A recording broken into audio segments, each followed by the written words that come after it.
วนอกม่วนใจหาริปุ่นใจม่วนใจละปูเมืองเก่าห่มใต้ใบบุญเมืองนี้มีน้ำละปูนลำพูนเก่าเน่านานปัง300 ปีป่ายหนุ่มเหล่าสาวงามรองเรืองเมืองเนื้อกระเดืองเลื่องล้ำลำใหญ่บอกไกลบอกไกลเจียงใหม่สงบห่มเย็นเป็นไปอาริพุนชัยนี่ไงละปูแอวงานทรงน้ำพระธาตุไปวัดพระบาทตากผ้าทำบุญน้ำตกก็เมืองลีละปูเจ้าแม่จามเทวีที่เถิดทูลไว้สาครูบาเจ้าตนบุญครูบาศรีวิจัยเป็นดีใครชวนน้องไปเติบไปแอวไปซอกจิ้มลำใหญ่พระรอดคลังพระฝ้ายงามน้ำพวงใสเจ้าละปูนพร้อมต้อนรับด้วยน้ำใจมเร็วไวมาม่วนใจละปู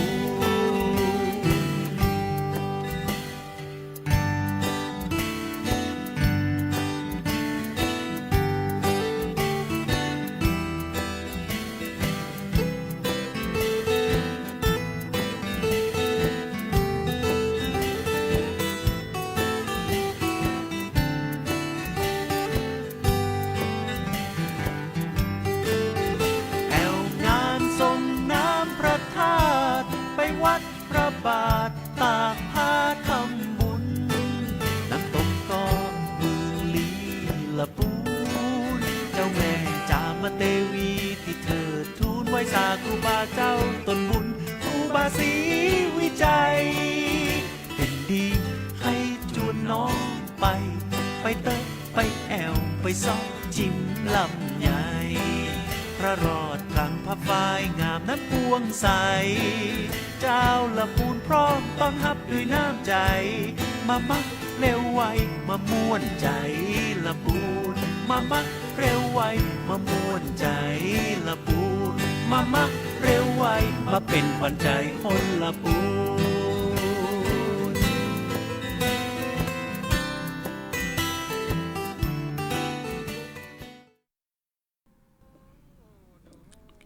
สวัสดีครับท่านผู้ฟังผู้ชมที่เคารพทุกท่านนะครับวันนี้พบกับผมพิธีกรนะครับธนประเสริฐหงส์แก้วเจริญหรือรู้จักกันในนามพี่วุฒิแว่นนะครับวันนี้นะครับผมนะครับจะพาท่านผู้ชมผู้ฟังนะครับที่เคารพทุกท่านในจังหวัดลำพูนและจังหวัดใกล้เคียงนะครับมาพบกับรายการมองลำพูนสถานีวิทยุกระจายเสียงแห่งประเทศไทยจังหวัดลำพูน FM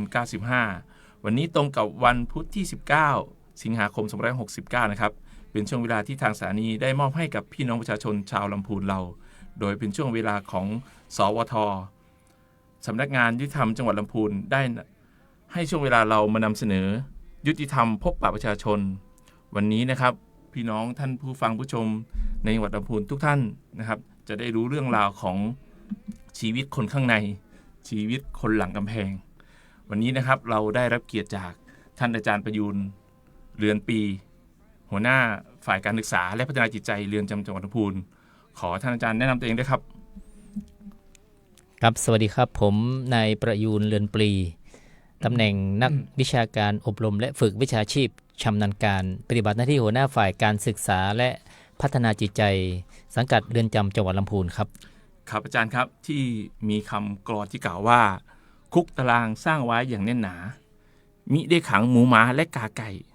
มีไว้ขังคนชั่วทั่วไปคนดีๆก็ถูกขังได้ถ้าถูกใส่ความคำนี้คงเป็นคำที่นักปราชญ์พูดไว้จริงว่าคนเราเมื่อผิดพลาดนะครับชีวิตอาจจะเข้าไปอยู่ในคอกหรือในเรือนจำแต่เห็นในทางกลับกันนะครับผมได้ยินน้องๆหลายคนพูดว่าไปในเรือนจำนะครับหรือผ่านเรือนจำหรือพี่น้องที่เคยนะครับก็จะได้ยินชื่ออาจารย์ประยูรวันนี้นะครับผมขอให้อาจารย์ประยูรแนะนำตัวเองสั้นๆนะครับก่อนจะมาเป็นอาจารย์ประยูรทำงานอะไรมาก่อนหรือทำอาชีพอะไรมาก่อนครับอาจารย์ครับครับก่อนที่จะมารับราชการนะครับก็บวชเรียนมาก่อน นะครับเป็นมหาปรริญญาสอบได้ปรริญญาธรรม7 ประโยค โอ้โห สำนักเรียนวัดประยุรวงศาวาสฝั่งธนบุรีครับผมพอลาสิกขาออกมานะครับกรมราชทัณฑ์เปิดสอบรับสมัครในตำแหน่งอนุศาสนาจารย์นะครับก็เลยสนใจเข้ามาอยู่ในกรมราชทัณฑ์ตั้งแต่ปี 2544 นะครับซึ่งตอนนี้ก็เปลี่ยนสายงานเป็นนักวิชาการอบรมและฝึกวิชาชีพครับดังกล่าวข้างต้นนะครับ ครับก็ถือว่าอาจารย์ก็เป็นผู้ค้ำบอร์ดในแวดวงการศึกษา ค ก็ รับ ถึงเป็นท่านมหานะครับ ก็ถือว่าท่านเป็นผู้มีภูมิรู้ภูมิธรรมนะครับ สามารถจะอบรมสั่งสอนผู้คนได้หลากหลายนะครับ ครับ อาจารย์ครับผมเคยได้ยินแต่ว่ารถโรงเรียนนะครับ โรงเรียนแต่วันนี้เราไม่ได้ยินคำว่าเรือนจำ ครับ เรือนจำกับโรงเรียนนี่มันสามารถจะมารวบรวมกันได้ไหมหรือพี่น้องที่เรานะครับลูกชาวบ้านเราเมื่อพลาดนะครับเมื่อคิดผิดพลาดในชีวิตและเข้าไปอยู่ในเรือนจำนั้นนะครับชีวิตเขาแหละบางคนอาจจะอ่านไม่ออกเขียนไม่ได้เป็นพี่น้องชนเผ่าบ้างนะครับอายุก็แตกต่างกันมีทั้งเด็กมีทั้งผู้ใหญ่นะครับเมื่อเข้าไปอยู่ข้างในเมื่อโอกาสถูกปิดในพื้นที่แคบๆผมถามอาจารย์เลยว่าการศึกษามันจะถูกปิดกั้นไปด้วยไหมครับอาจารย์ ไม่เลยครับ เพราะว่าอย่างคำนิยามของคำว่าคุกครูบาอาจารย์รุ่นเก่าๆหรือว่าผู้บังคับบัญชาเราเคยบอกว่าคำว่าคุกเนี่ยจะมีพยัญชนะอยู่2ตัวเนาะ ครับ ก็คือคอควายกับกอไก่คอควายนี่เราก็รู้ในความหมายของการควบคุมผู้ต้องขังไม่ให้หลบหนี ครับ นะครับแต่ว่ากอไก่นี่สำคัญมาก ซึ่งมันกว้างนั่นก็คือการแก้ไขผู้ต้องขัง ซึ่งมีหลายรูปแบบกิจกรรมด้วยกัน ในส่วนของผมเนี่ยที่รับผิดชอบอยู่ตัวนี้ก็คือ ด้านการจัดการศึกษาให้กับผู้ต้องขัง ซึ่งถือว่าเป็นผู้ขาดโอกาส พลาดโอกาส และก็ด้อยโอกาส ดังนั้นว่า ครับ มีกอไก่เนี่ยก็คือการศึกษาเลย ครับก็คื อา อ จารย์ ศึกษ ดูแลเรื่องการศึกษา ครับ การพัฒนาจิตใจ ครับ การให้ความรู้ ครับ ขึ้น ผม ด้วยต้นกอไก่เป็นของอาจารย์ดูแลเลย ครับ โอ้สุด ซึ่ ย ง อดครับอาจารย์ พลังงานเนี่ยเมื่อกี้น้องวุฒิก็ได้บอกว่ามันต่างจากโรงเรียนยังไง ครับผม โรงเรียนนี่ก็จะแคบก็คือเขาจำกัดอายุ แต่ในเรือนจำเนี่ยการศึกษาไม่ได้จำกัดแค่อายุนะครับเพราะว่าทุกคนเนี่ยเข้าไปอยู่ในเรือนจำเนี่ยมีหลายอายุ แล้วก็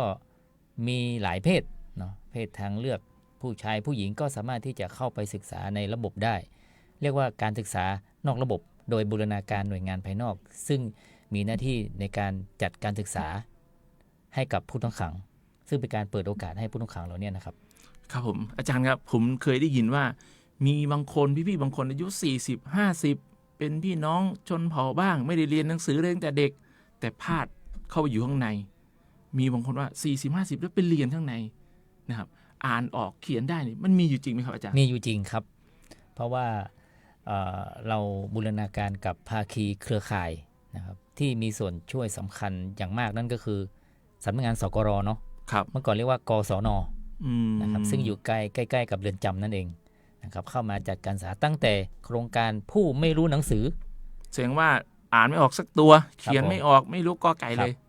อาจารย์เริ่มสอนเลยใช่ไหม ใช่ครับจะอายุเท่าไหร่ไม่จำกัด อืม จะเป็นเพศไหนไม่จำกัด เมื่อเข้ามาถ้าไม่รู้หนังสือเราก็ต้องดึงให้เข้าสู่ในระบบของการศึกษานะครับซึ่งถือว่าเป็นนโยบายของรัฐบาลเรียกว่าการศึกษาภาคบังคับ อ๋อ นะครับ ก็ การ เห ศึ มื ก อ ษาน ขั้นพื้นฐานครับ อย่างนี้ก่อนอื่นนะครับอาจารย์ผมอยากรู้ว่าเรือนจำจังหวัดลำพูนที่อาจารย์อยู่นี่เขามีแนวทางหรือนโยบายหลัก ในการส่งเสริมการศึกษาให้กับพี่น้องผู้ต้องขังเรายังไงบ้างครับอาจารย์ อย่างที่กล่าวเบื้องต้นเนี่ยก็คือกรมราชทัณฑ์เนี่ยได้เปิดโอกาสให้ภาคีเครือข่ายหน่วยงานภายนอก ซึ่งมีหน้าที่ในการจัดการศึกษาในระบบอยู่แล้ว ครับ นะครับไม่ว่าจะเป็นสายอาชีพสายสามัญเนี่ยเข้ามาหรือแม้กระทั่งเอกชนนะครับ ครับ เข้ามาจัดกระบวนการศึกษาในเรือนจำนะครับซึ่งเป็นการศึกษาขั้นพื้นฐาน นั่นก็คือเมื่อคุณไม่รู้หนังสืออย่างที่พูดเมื่อกี้เนาะ ครับผม เมื่อคุณไม่รู้หนังสือคุณก็ถูกบังคับให้เรียนหนังสือ อืม เมื่อคุณรู้หนังสือแล้วก็ต้องผลักเข้าไปสู่ในระดับประถมศึกษา เหมือนรู้เพิ่มเติมขึ้นไปอีก ใช่ครับผมถ้าจบประถมแล้วก็เรียนต่อมัธยมนะครับเมื่อคุณจบมัธยมแล้วคุณจากเบนสายไปสู่สายอาชีพ ทางเรือนจำจังหวัดลำพูนก็ไปประสานกับสถานศึกษาภายนอก ซึ่งตัวนี้เรือนจำลำพูนก็จะมีหน่วยงาน3หน่วยงานด้วยกันก็คือวิทยาลัยการอาชีพป่าซางเนาะวิทยาลัยเกษตรและเทคโนโลยีแม่ทานะครับและวิทยาลัยเทคนิคสันกำแพงเข้ามาจัดการศึกษาให้กับผู้ต้องขังในระดับสายอาชีพก็คือปวชประกาศนียบัตรวิชาชีพนะครับนอกจากนี้แล้วถ้าคุณจบ คุณจบในระดับมัธยมปลายหรือว่าระดับปวชแล้วเนี่ยคุณก็สามารถเรียนต่อถึงระดับปริญญาตรีปริญญาโทก็ได้โอ้โหแสดงว่า ครับ การเรียนอย่างนี้อาจารย์มีบางคนนะครับญาตินะครับที่มีลูกหลานมาติดข้างในสงสัยว่าญาติตัวเองบางทีจบม.1 ครึ่งม.2 ครึ่งจบป.4 บ้างนะครับจบเรียนปวสได้1 ปีปวช1 ปีเขาสามารถเอาที่เขาเรียนอยู่นี่ที่ค้างคาอยู่หรือเรียนไม่จบถูกออกจากโรงเรียนก่อนเอามาต่อเอามาเติมข้างในได้ไหมครับอาจารย์ได้เลยครับเพราะว่าในระบบของการจัดการเรียนศึกษาเนี่ยมันลิงก์ถึงกันอยู่แล้วด้วยข้อมูลฐานข้อมูลนะครับโดยเฉพาะอย่างยิ่งผู้ต้องขังที่จบในเรือนจำเนี่ยในใบประกาศนียบัตรก็ไม่ได้บอกว่าคุณจบจากเรือนจำนะก็มีพิธีการรับวุฒิอะไรเหมือนกันวุฒิการศึกษาก็ได้เหมือนบุคคลข้างนอกเลยถูกต้องสมมุติว่าสกล.เข้าไปจัดการเรียนการสอนอย่างที่บอกนะครับระดับประถมศึกษามัธยมต้นมัธยมปลายเนี่ยใบประกาศหรือว่าใบรับรองเนี่ยก็จะออกจากสกล.นะครับแต่ว่าเรียนในเรือนจำคำนำหน้าก็จะเป็นนายเมื่อจบไปแล้วคุณสามารถที่จะไปศึกษาต่อหรือว่าคุณจะนำไปประกอบอาชีพไปสมัครงานที่หน่วยงานข้างนอกได้เลยอาจารย์ครับแล้วอย่างนี้พอเราอาจารย์อาจจะดูแลน้องๆหลายคนเนาะอาจารย์มีก็อาจจะคุณครูอาจจะมีไม่เยอะพอเราได้ร่วมมือจากหน่วยงานข้างนอกเข้ามาช่วยเราก็ทำให้การศึกษามันดีขึ้นผมอยากรู้ว่ามีการบริการทำงานร่วมกันกับสถานศึกษาที่อาจารย์พูดว่า 2-3 ที่นี่หากสมมติว่า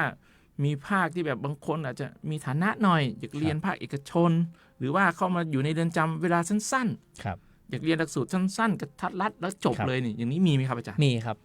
เพราะว่าหน่วยงานดังกล่าวที่ว่าเนี่ยนะครับเป็นเครือข่ายที่สำคัญเป็นพันธมิตรของเรือนจำเลยมีกระบวนการจัดการศึกษาในระดับหลักสูตรอาชีพระยะสั้นด้วยครับถ้าคุณติดคุกไม่นาน6เดือนหรือว่าไม่เกิน6เดือนอย่างเงี้ยไม่เกิน1ปีอย่างเงี้ยคุณก็สามารถที่จะเรียนในระดับสายอาชีพระยะสั้นนะครับได้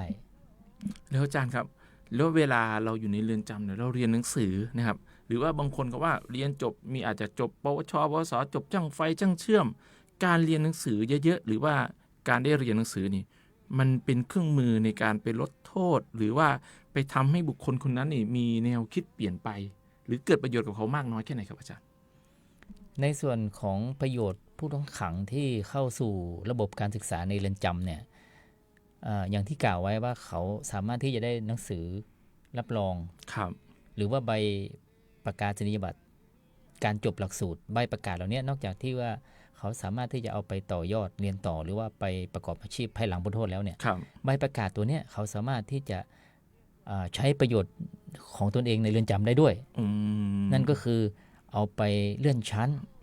อาจจะไปเลื่อนชั้นไปพักโทษลดโทษไปดูคนต่างๆอย่างเช่นว่าเนื่องจากคนนี้นี่อยู่ข้างในแล้วขยันขันแข็งแล้วยังเรียนหนังสือเก่งขยันเราก็เหมือนการพิจารณาในส่วนนี้ผมมองว่าเป็นผลประโยชน์ของผู้ต้องขังเหมือนเขาขาดโอกาสจุดนึงแต่เขาได้ไปโอกาสอีกจุดนึงใช่ไหมอาจารย์ใช่เป็นผลพลอยได้เหมือนกันเถอะเหมือนเราอยู่ข้างนอกอาจจะต้องขับรถตื่นเช้าไปเรียนต้องมีเดินทางแต่พอมาอยู่ตรงนี้ปุ๊บมีคุณครูเข้าไปสอนมีอาจารย์เข้าไปสอนซึ่งหน่วยงานของเรือนจำเนี่ยก็มีหน้าที่ในการรับส่งอาจารย์เข้าไปข้างในอำนวยความสะดวกเรื่องสถานที่เรื่องวัสดุอุปกรณ์ซึ่งบุคลากรเรือนจำเนี่ยก็คือผู้คุมเรานี่แหละไม่ได้สอนด้วยตนเองเราจะนำบุคลากรภายนอกนี่เข้าไปวอล์กอินเข้าไปสอนข้างในผมกำลังถามอาจารย์อยู่มีท่านผู้ชมผู้ฟังที่อยู่ทางบ้านนะว่าบรรยากาศการเรียนการสอนข้างในมันมีไหมห้องเรียนคอมพิวเตอร์มันมีแบบฝึกหัดมีอะไรให้ทำเหมือนคนข้างนอกไหมอาจารย์มีครับมีห้องเรียนเป็นสัดเป็นส่วนมีโต๊ะมีเก้าอี้ถึงแม้ว่าจะไม่เพียงพออาจจะขาดแคลนบ้างตามอัตภาพเนาะในเรือนจำแต่ก็เป็นสัปปายะเหมาะแก่การเรียนการสอนเพราะว่าจะเป็นฝ่ายที่รับผิดชอบด้านการจัดการศึกษาและการศึกษาอบรมอยู่แล้วก็คือฝ่ายการศึกษาและพัฒนาจิตใจ ผู้ต้องขัง 2,300 กว่าคนเนาะเรือนจำจังหวัดลำพูนเราเนี่ย ครับ มาเรียนเนี่ยโดยเฉพาะผู้ที่สนใจเรียนจริงๆเนี่ยเป็นผู้ต้องขังเนี่ยก็เทียบเป็นเปอร์เซ็นต์ก็ถือว่าไม่เยอะเพราะว่าส่วนน้อยที่เขาจบการสาภาพบังคับแล้ว คือคนส่วนมากก็ ครับจบ มี แล้ว ความรู้แล้ว ใช่ นะครับ ใช่ครับ ก็ไปต่อยอดข้างในบางส่วน ครับ ก็ผมก็บอกว่าอาจารย์ข้างในบรรยากาศมันก็ผมก็ถือว่าโอเคใช่ไหมครับ แต่จุดที่คนถามว่าอาจารย์ครับเรียนข้างในนี่มันฟรีไหม มันฟรีต้องเสียเงินไหมหรือว่าต้องเสียมากเสียน้อยยังไงอาจารย์ช่วยแนะนำหน่อยครับผม การเรียนในระดับการศึกษาสายสามัญแล้วก็สายอาชีพก็คือปวชหรือว่ามัธยมศึกษาตอน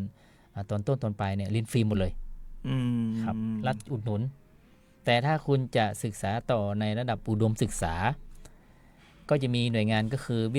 มหาวิทยาลัยสุโขทัยธรรมาธิราชเข้ามาจัดการเรียนการสอนโดยที่เรียนด้วยตนเองใช่ไหมครับครับอ่านหนังสือด้วยตนเองในเรือนจำถึงเวลาครูเขาจะมาเปิดสนามสอบในเรือนจำตรงเนี้ยนะครับในระดับอุดมศึกษาเนี่ยก็จะมีค่าใช้จ่ายซึ่งผู้ต้องขังต้องประสานกับญาติเพื่อที่จะนำค่าเทอมไปจ่ายด้านนอกได้เลยครับผมนี่คือแล้วอยากให้ท่านอาจารย์แนะนำเนี่ยท่านนโยบายของท่านผู้บังคับบัญชาผู้บัญชาการเนี่ยท่านเน้นย้ำเรื่องการศึกษามากน้อยแค่ไหนครับในเรือนจำเราครับผมในกระบวนการการรับตัวผู้ต้องขังเข้ามาทุกครั้งเนี่ยก็จะมีการจำแนกลักษณะผู้ต้องขังใช่ไหมครับในช่วงที่มีการจำแนกลักษณะผู้ต้องขังก็จะมีทะเบียนประวัติของผู้ต้องขังว่ามีภูมิหลังยังมีที่อยู่ที่ไหนอายุเท่าไหร่โดยเฉพาะอย่างยิ่งการศึกษาเดิมเนี่ยจบอะไรมาซึ่งท่านผู้มีการเรือนจำจังหวัดลำพูนเนี่ยท่านจะเป็นประธานในการจำแนกลักษณะผู้ต้องขังก่อนที่จะเข้าสู่โรงงานอยู่แล้วช่วยแนะนำชื่อท่านผู้ครับท่านกำจรเดชอุดมนะครับท่านเป็นผู้บัญชาการเรือนจำจังหวัดลำพูนท่านปัจจุบันนะครับท่านให้ความสนใจแล้วก็ท่านเอาใจใส่ดูแลพี่น้องผู้ต้องขังโดยเฉพาะเน้นย้ำเรื่องการจัดการศึกษาดังกล่าวมาเนี่ยเห็นพี่น้องผู้ต้องขังว่าท่านเอาหลักสูตรโรงเรียนเอกชนที่แบบเร่งรัดมาเป็นโมเดลสำคัญที่ท่านอยู่ที่เดิมแล้วเอามาต่อยอดที่เรือนจำจังหวัดลำพูนมีลักษณะยังไงครับอาจารย์ช่วยแนะนำน้องๆหน่อยครับในช่วงที่ท่านผู้มีการเรือนจำท่านกำจรเดชอุดมนะครับท่านดำรงตำแหน่งผู้บัญชาการเรือนจำที่เรือนจำอำเภอสีคิ้วนะครับท่านก็จากนั้นท่านก็มาอยู่ดำรงตำแหน่งที่เรือนจำลำพูนเนี่ยท่านก็บอกว่าท่านอยู่สีคิ้วเนี่ยท่านได้นำหน่วยงานสถานศึกษาของเอกชนก็คือโรงเรียนเซนต์จอห์นบอสโกนะครับเข้ามาจัดการเรียนการสอนในระดับประถมแล้วก็มัธยมต้นมัธยมปลายนะครับเป็นหลักสูตรเร่งรัดนะครับทุกระดับชั้นเนี่ยใช้เวลาแค่6 เดือนโอ้โหแสดงว่ามีพี่น้องบางคนติดคุกแค่1 ปีครับ6 เดือนก็สามารถใช้เวลาว่างให้เกิดประโยชน์เรียนหนังสือจบได้เลยครับซึ่งสถาบันการศึกษาเนี่ยเซนต์จอห์นบอสโกเนี่ยได้บูรณาการกับทางสกล.นะครับจัดการเรียนการศึกษาคล้ายๆกึ่งการศึกษาตามอัธยาศัยก็เหมือนคล้ายๆ6 เดือนจบเลยครับผมแล้วก็เรียนฟรีด้วยอันนี้ฟรีไม่มีค่าใช้จ่ายถูกต้องครับซึ่งตัวนี้เรือนจำจังหวัดลำพูนก็มีผู้ต้องขังที่จบการศึกษาแล้วนะครับ2 รุ่นครับที่ผ่านมา2 รุ่นแล้วครับผมรับปริญญามีวุฒิปริญญามีอะไรครบเหมือนบุคคลนอกไปสมัครงานได้ไปเรียนต่อได้อาจารย์ครับผมสงสัยว่าเมื่อเราอยู่ข้างในถึงว่าผมติดคุก10 กว่าปี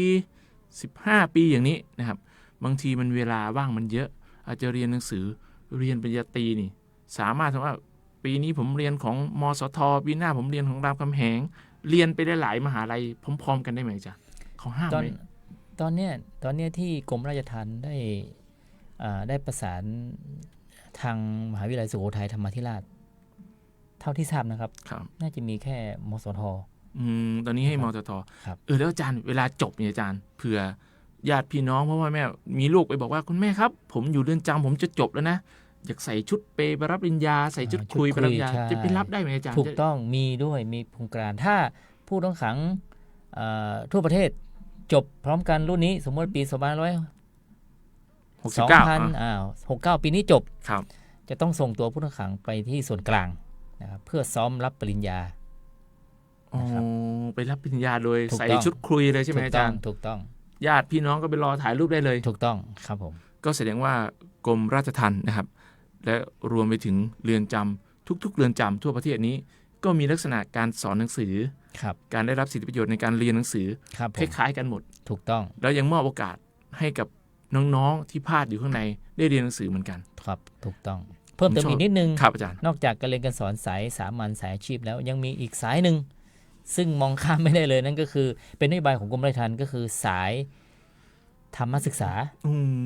ซึ่งทางเรือนจำได้บูรณาการกับสำนักงานคณะสงฆ์ก็คือวัดพระธาตุหริบุญชัยนำหลักสูตรธรรมศึกษาชั้นตรีชั้นโทชั้นเอกเข้ามาสอนในเรือนจำซึ่งผมเองก็เป็นผู้สอนนะครับแล้วก็กราบนิมนต์พระสงฆ์ไปในเขตจังหวัดลำพูนเข้ามาร่วมกันจัดการเรียนการสอนด้วยนะครับซึ่งปีงบประมาณเนี่ยก็ประมาณเดือนพฤศจิกายนก็จะมีการสอบธรรมศึกษานะครับให้ผู้ต้องขังได้กล่อมเกลาจิตใจนำหลักธรรมที่ได้ศึกษาเนี่ยไปประยุกต์ใช้ในชีวิตประจำวันของเขานะครับฝึกความอดทนอดกลั้นอยู่ในเรือนจำประมาณนี้ นี่มันบ่งบอกคือว่าความรู้คู่กับคุณธรรม ถูกต้อง ของแท้นะอาจารย์นะแล้วผมได้ข่าวล่าสุดทาง Facebook ทางโซเชียลนะครับว่ามีอดีตนักโทษคนหนึ่งนะครับวันที่เขาถูกปล่อยตัวนี่เขาไม่กลับบ้านเลยเขาเดินทางเข้าสู่วัดเลยแล้วตอนนี้เขาเป็นมหาประโยค5ประโยค6แล้วเขาว่าโอ้โหแสดงว่าเราเรียนธรรมะชั้นตรีชั้นโทชั้นเอกปุ๊บเรามีคุณสมบัติครบแล้วเราก็สามารถเรียนต่อเดี๋ยวเขาเรียกว่าอะไรมหาทำปริญญา1 2 3นี้ได้ใช่ไหม ถูกต้องได้เลยแล้วก็เอาอาวุธตัวนี้ไปเรียนต่อได้เลยหรือบางคนพ้นจากเรือนจำแล้วอยากบวชปุ๊บก็ไปเรียนต่อได้เลยเอาองค์ความรู้นะครับ การศึกษาคณะสงฆ์ก็ไม่ได้ปิดกั้นว่าคุณต้องเป็นอะไรมาก่อนคุณจบอะไรก็ตามถ้าคุณบวชคุณสามารถที่จะศึกษาภาษาบาลีได้เลยจนถึงปริญญาธรรม9 ประโยคครับไม่น่านะครับทุกคนถึงใครผ่านไปผ่านมาก็จะรู้จักอาจารย์ติ๊กอาจารย์ประยูนนะครับผมวันนี้นะครับผู้ฟังผู้ชมที่อยู่ทางบ้านนะครับทุกท่านคงประจักษ์แก่ใจแล้วว่านี่คือครูบุคคลต้นแบบนะครับบุคคลที่ให้โอกาสน้องๆที่เขาคิดพลาดจริงๆอาจารย์ครับผมว่าในเมื่อเรามาสอนเขาขนาดนี้แล้วเราปลูกฝังเขานี้แล้วเกิดเขาบอกว่าอาจารย์ครับผมเรียนจบแล้วนะผมอยากฝึกงานผมอยากทำเวิร์กช็อปของจริงอยากต่อไฟเป็นอยากทำจริงๆนี่อยากรื้อเครื่องยนต์จริงๆนี่ทางอาจารย์ได้มีวิธีการไหมให้เขาได้ทำของจริงไหมอาจารย์ครับผมในส่วนตรงนี้นอกฝ่ายการศึกษามีหน้าที่ในการจัดการศึกษานะครับทั้งสายสามัญสายอาชีพสายธรรมศึกษานะครับเมื่อผู้ต้องขังเหล่านี้เรียนจบแล้วนะครับทางเรือนจำทางฝ่ายการศึกษาเนี่ยก็ส่งต่อนะครับให้กับสังคมภายนอกนะครับถ้าผู้ต้องขังสนใจอยากจะฝึกอาชีพหรือว่าอยากไปประกอบอาชีพตามที่ได้ศึกษามาโดยเฉพาะสายอาชีพเนี่ยก็สามารถติดต่อทางเรือนจำอีกฝ่ายหนึ่งนะครับที่รับผิดชอบนั่นก็คือฝ่ายสงเคราะห์ผู้ต้องขังนะครับก็จะมีศูนย์แคร์นะครับที่ให้การติดตามช่วยเหลือแล้วก็ประสานงานสถานประกอบการให้ผู้ต้องขังเหล่านี้อดีตผู้ต้องขังเหล่านี้นะครับนำความรู้ความสามารถที่ได้ศึกษาในเรือนจำเนี่ยไปใช้ประโยชน์ภายหลังพ้นโทษได้นะครับเรียกว่าศูนย์แคร์นะครับอาจารย์ก็ระหว่างตรงว่าเรามีคนข้างนอกไปสอนมีเทคนิคไปสอนนี่ระหว่างสอนก็สามารถเอาอุปกรณ์เข้าไปสอนข้างในนี่เหมือนกับยุงเรียนไหมอาจารย์สามารถไปสอนให้พิมพ์คอมพิวเตอร์สอนให้รื้อรถต่อสายไฟนี่เราทำได้เหมือนข้างนอกไหมครับอาจารย์เหมือนข้างนอกเลยครับเพราะว่ามีอุปกรณ์การเรียนการสอนนะครับทุกอย่างเหมือนกับด้านนอกเลยนะครับโดยเฉพาะยิ่งสายปวชตอนนี้ก็จะมี2สาขาด้วยกันเนาะก็คือช่างไฟฟ้ากับช่างอิเล็กทรอนิกส์นะครับก็นะครับสำหรับท่านผู้ฟังที่ทางบ้านนะครับมีลูกหลานของชาวลำพูนเราท่านก็เกิดความสบายใจละอย่างน้อยลูกหลานเราหรือคนในครอบครัวเรานะครับมาอยู่ข้างในนะครับท่านอาจจะพลาดโอกาสเล็กๆน้อยๆแต่เรือนจำหรือว่ากรมราชทัณฑ์เราก็มอบโอกาสอันยิ่งใหญ่นะครับทางกรมราชทัณฑ์ก็คงจะมองเห็นว่าคนเรานะครับหากมีการศึกษามีความรู้ที่ดีมีอาชีพที่ดีมีการงานที่ดีก็คงจะไม่ได้พลาดเข้ามาอยู่ตรงนี้ใช่ไหมครับอาจารย์ผมใช่ครับผมสุดท้ายนะครับผมก็จะให้อาจารย์ฝากแง่คิดดีๆนะครับให้ผู้ฟังที่อยู่ทางบ้านนะครับหรือว่าคำคมคำสอนเตือนใจนะครับเพื่อจะเป็นการปลูกฝังนะครับให้ชุมชนเราสามารถขับเคลื่อนไปในทางที่ดีได้ขออาจารย์ฝากเล็กน้อยครับอาจารย์ ครับในส่วนของเรือนจำนะครับก็จะมุ่งมั่นแน่วแน่แก้ไขผู้ต้องขังนะครับให้กลับตัวเป็นคนดีนะครับพร้อมที่จะคืนบุคคลเหล่านี้เข้าสู่สังคมก็อย่างที่สังคมเขาคาดหวังไว้นะครับแต่ว่าเรือนจำเนี่ยถ้าพูดแล้วก็เปรียบเสมือนกับถังซักผ้าเนาะ ครับ นะครับถังซักผ้าคือเราไม่ได้คาดหวังว่าผ้าทุกตัวที่ถูกโยนลงในถังซักผ้าเนี่ยจะต้องสะอาดเสมอไปนะครับดังนั้นนะครับอยากให้สังคมให้โอกาสผู้ต้องขังเหล่านี้นะครับผู้ที่ก้าวพลาดพวกนี้นะครับให้โอกาสเขาเพื่อที่จะกลับไปใช้ชีวิตภายนอกนะครับได้อย่างมีความสุขนะครับก็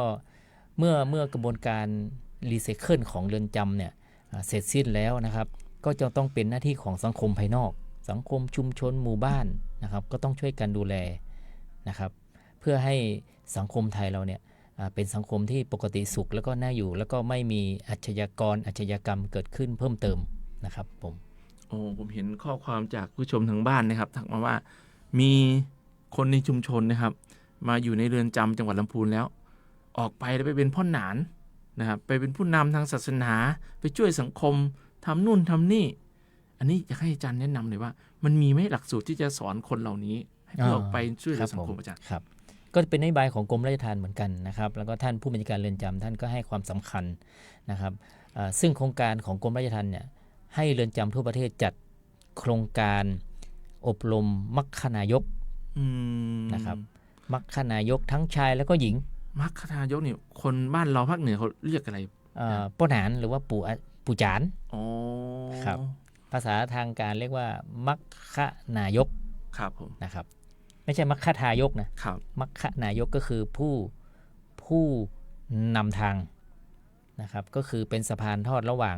พระสงฆ์กับชาวบ้านนะครับเมื่อผู้ต้องขังเขาเข้าหลักสูตรอบรมหนึ่งซึ่งเรือนจำลำพูนปีนี้จัด2รุ่นนะครับรุ่นที่1รุ่นที่2จบไปแล้วรุ่นละ30คนเมื่อผู้ต้องขังที่เขาสนใจออกไปเขาไปบวชสัก1 พรรษาเนี่ยเขาได้คำนำหน้าว่านานแล้วนะก็สามารถที่จะไปเป็นปู่จานนะครับไปนำประกอบพิธีนะครับเรียกว่าศาสนาพิธีกรได้เลยนะครับก็ถือว่าเป็นอาชีพที่มีรายได้นะอาจารย์นะแล้วในชุมชนนึงก็คนจะเก่งหรือมีทักษะนี่ถือจะเรียนมานี่ใช่มันไม่ใช่ง่ายๆนะอาจารย์นะในชุมชนบางทีนี่ต้องสืบทอดเป็นพ่อส่งให้ลูกหรือว่าต้องมีครูบาอาจารย์ที่สอนจริงแต่พอมาอยู่ตรงนี้ปุ๊บเกิดมีความรู้นี่ท่านอาจารย์ประยูนก็เปิดหลักสูตรขึ้นมาเลยสอนทุกปีอาจจะปีละรุ่น2รุ่นตามที่คนสนใจพอสอนปุ๊บนี่มีใบรับรองให้ไหมอาจารย์ถูกต้องมีใบรับรองเพื่อเขาจะได้นำไปทำเพื่อประโยชน์ส่วนตัวของเขาเนาะไปเลื่อนชั้นไปลดโทษลดวันต้องโทษพักโทษอะไรประมาณนี้ครับแสดงว่าบุคคลเหล่านี้ที่เป็นพ่อหนานหรือว่าเป็นมัคคทายกอะไรนี่ออกไปนี่ปุ๊บก็คือสามารถทำได้จริงเลยทำได้จริงปฏิบัติงานได้จริงรู้หลักเลยว่าต้องไหว้พระก่อนจุดธูปจุดเทียนยังไงวางตอนศาสนาพิธีกรรมต่างๆได้หมดเลยครับหรือบางคนอาจจะต่อยอดไป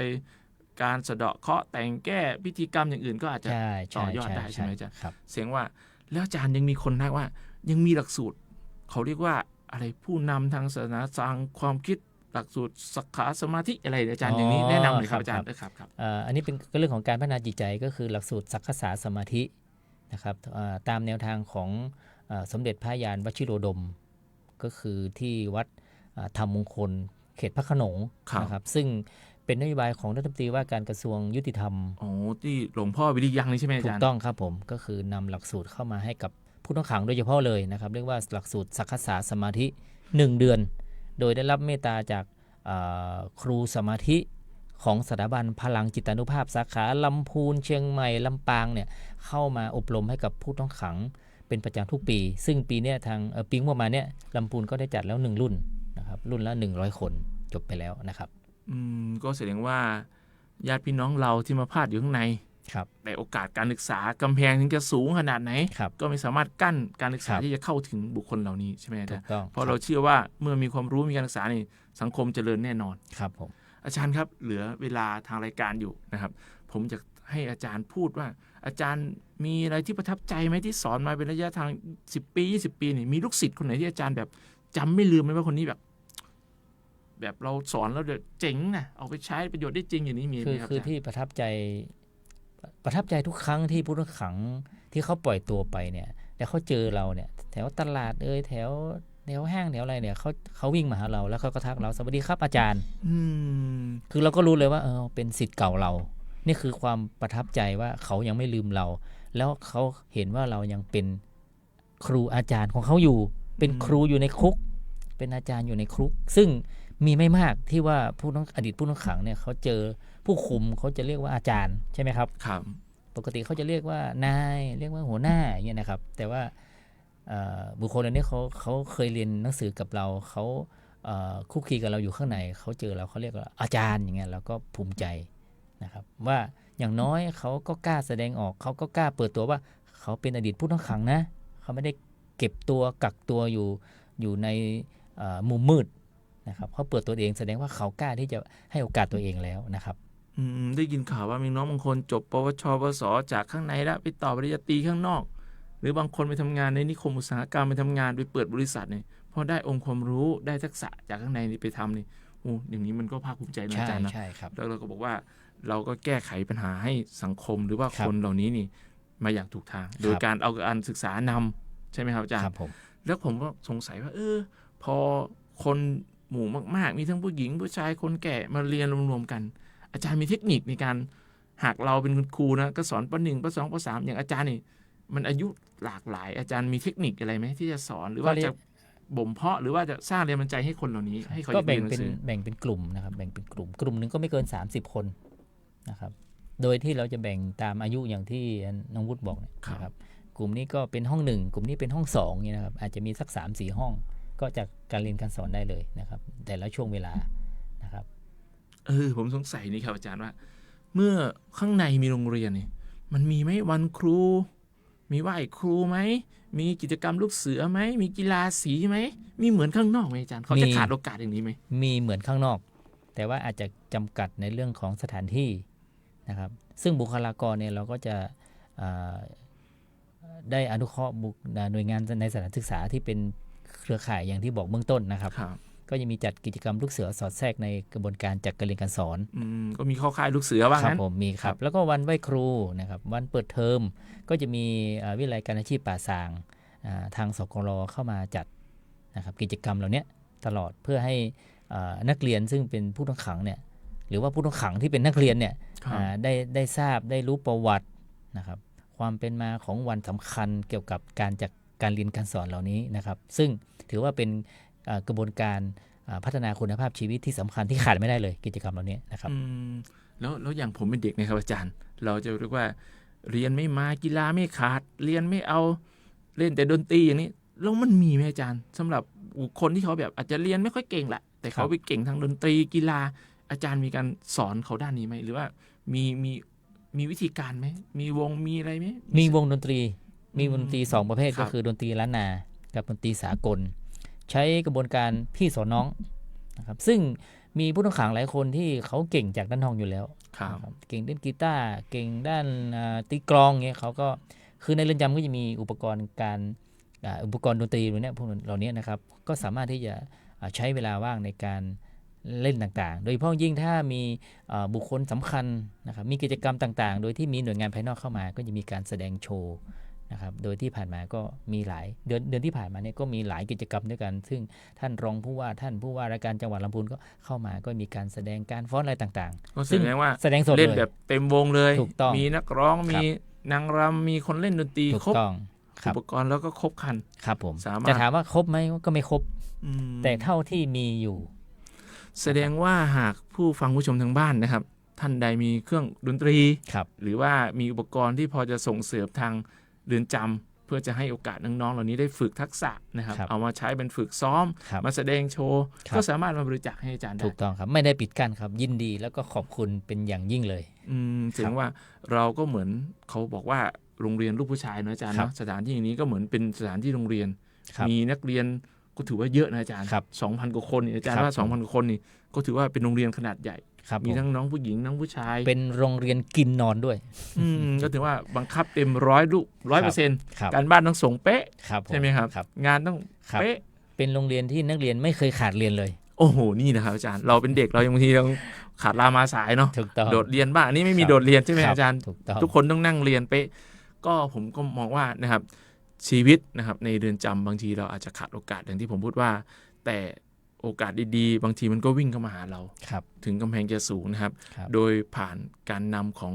อาจารย์ประยูนหรือว่าอาจารย์ติ๊กที่เรารู้จักกันว่านี่คือนะครับอาจารย์หรือบุคคลผู้เสียสละนะครับนำองค์ความรู้หรือแสวงหาความรู้จากข้างนอกเข้าไปถ่ายทอดให้กับคนข้างในคนข้างในก็เปิดเป็นลูกหลานเนาะอาจารย์เนาะ ครับผม เราก็ต้อง ลู ส ก อน หลาน เขา คนลำพูนเรา ใช่ครับ ช่วยกันดูแล อย่างน้อยเขาอ่านออกเขียนได้นะครับเขียนชื่อตัวเองได้ ครับ ก็ภูมิใจเขียนจดหมายหาลูกหาเมียได้นะครับเขียน ครับ ข้อความสั้นๆถึงพ่อถึงแม่ได้ ก็ถือว่าเป็นความสำเร็จ ครับ นะครับ ผมครับ บางคนอาจจะจบป .4 อาจจะจบป .5 ป .6 หรือวันที่พ้นโทษออกไป ถือวุฒิปริญญาแม่ครับผมจบม .3 นะแม่แม่ครับผมจบม .6 นะแม่ ครับ แม่ครับผมจบปริญญาตรีนะแม่มันควรจะสร้างความภาคภูมิใจ ถูกต้อง นะครับว่า ครับ ลูกชายที่มาอยู่ตรงนี้เนี่ยเขาไม่ได้วันเวลาไม่ได้เผาผ่านไปเล่น ครับ ๆเขายังได้แลกมากับประสบการณ์ องค์ความรู้วุฒิบัตรปริญญาบัตรที่ส่งต่อให้คนในชุมชน หรือคนในครอบครัวภาคภูมิใจ ครับ ใช่ไหมครับอาจารย์ ครับผม ผมก็ในท้ายรายการนะครับในช่วงของมองลำพูนของในช่วงของสำนักงานยุติธรรมนะครับวันนี้พบกับเรือนจำจังหวัดลำพูนผมก็มองว่าได้แง่คิดหลายๆมุมมองจากท่านอาจารย์ประยูนที่มีประสบการณ์การทำงานกับพี่น้องผู้ต้องขัง และการทำงานในด้านการศึกษา ตั้งแต่เด็กจนถึงทุกวันนี้อาจารย์นะน่าจะ40กว่าปี ครับ ก็ถือว่าเป็นครูบาอาจารย์สอนในเรื่องขององค์ความรู้ ศาสนา คุณธรรม จริยธรรม อบรมทุกอย่างให้โอกาสทุกอย่างนะครับ ก็ผมก็มองว่าท่านที่มีลูกหลานนะครับ หรือว่ามีญาติตัวเองที่อยู่ในเรือนจำจังหวัดลำพูนท่านก็คงจะให้ในสิ่งที่ให้ได้ก็คือให้กำลังใจนะครับอาจารย์นะให้กำลังใจซึ่งกันและกัน อันนี้เมื่อเรือนจำเรากรมราชทัณฑ์เรา โดยเฉพาะเรือนจำจังหวัดลำพูนนำโดยท่านกำจรเดชอุดม ผู้บัญชาการเรือนจำท่านก็มองคำว่าคนเราจะพัฒนาได้ก็ต้องพัฒนาการศึกษาก่อน ครับผม คนเราจะไม่ทำผิดจะไม่คิดพลาด ก็ต้องมีความรู้ก่อน ครับ ครับก็สุดท้ายนี้นะครับ ผมนะครับ ก็อยากให้อาจารย์ประยูนนะครับ ฝากนะครับสำหรับคนพี่น้องผู้ชมผู้ฟังนะครับ ในจังหวัดลำพูนหรือจังหวัดใกล้เคียงนี่อยากรู้ข้อมูลข่าวสารอยากติดตามข่าวสารดีๆของทางเรือนจำลำพูนนี่ต้องดูทางช่องทางไหนบ้างครับอาจารย์ ติดตามทาง Facebook ของเรือนจำจังหวัดลำพูนก็ได้ อ๋อก็จะมีภาพกิจกรรม ครับผม หรือว่าต้องการ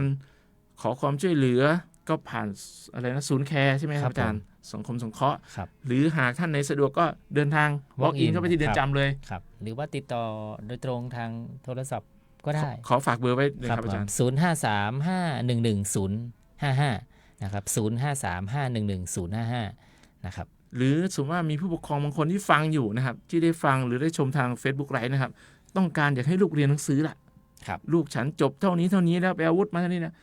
อยากให้มาถึงมาติดต่ออาจารย์ได้ไหมอาจาร ได้ ย์ เลย ประยูนครับ ครับ ฝากให้ลูกเรียนหน่อยอาจารย์ครับ ถูกต้อง ช่วย ครับ ผมอยากให้ลูกเรียนจบนี่เข้ามาอาจารย์ได้เลยใช่ไหมครับ ได้เลยครับ ไม่ปิดกั้นใช่ไหมครับอาจารย์ ถ้าอยากเรียนต่อสมมุติว่าอยากเรียนต่อมปลายนะครับแต่ต้องใช้วุฒิมต้น ครับ ก็นำเอกสารมต้น เอกสารที่สำคัญเกี่ยวข้องกับการเรียนต่อไปฝากที่หน้าเรือนจำก็ได้ฝากบอกว่าฝากให้อาจารย์ประยูนหรือว่าอาจารย์ติ๊กก็ได้ครับ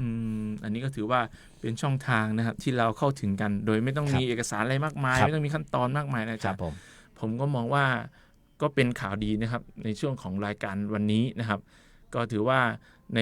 หน่วยของงานยุติธรรม ในช่วงของเรือนจำก็ถือว่าเรือนจำพบปะประชาชนแล้วกัน ครับ ในส่วนผมเองนะครับในรับฐานะพิธีกรจำเป็นวันนี้นะครับ ก็ได้พาท่านอาจารย์ประยู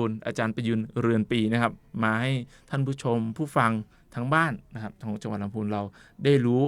มิติหนึ่งได้รู้เรื่องราวหลังกำแพง ครับอีกมุมมองหนึ่ง อีกมุมมองหนึ่ง ครับ เพื่ออย่างน้อยก็สบายใจนะอาจารย์ ครับ เนาะ ผมครับ อย่างน้อยลูกไปอยู่ก็ได้เรียนหนังสือแล้ววะ ใช่ ใช่ไหม ครับ อาจารย์ก็ผมก็ว่านี่คือโอกาสนะครับ พี่น้องท่านผู้ชมผู้ฟังที่ได้ยินได้ฟังนะครับ ผมก็มองว่าเราเป็นกระบอกเสียงนะครับ เป็นเรื่องราวเป็นความประทับใจนะครับ เป็นประสบการณ์ เป็นวิชาชีพอย่างหนึ่งนะครับ ที่เราร่วมแรงร่วมใจขับเคลื่อนนะครับ บุคลากรของลำพูนเราและคนของประเทศชาติเรา ดังคำที่พูดว่าลำพูนไม่ลำพังนะอา ครับ จารย์ ผม นะ ใช่ค ร รั ว บ มพลังเพื่อคนลำพูนเราจ ครั ริ บ งๆนะครับสำหรับท้ายสุดของรายการวันนี้นะครับกับผมเองนะครับนายธนประเสริฐหงส์แก้วเจริญนะครับ แล้วก็ท่านอาจารย์ประยุนเรือนปีนะครับ ก็ขอกล่าวคำว่าขอบคุณและก็ขอสวัสดีพี่น้องชาวจังหวัดลำพูนเพียงแค่นี้ครับสวัสดีครับ ครับ สวัสดีครับ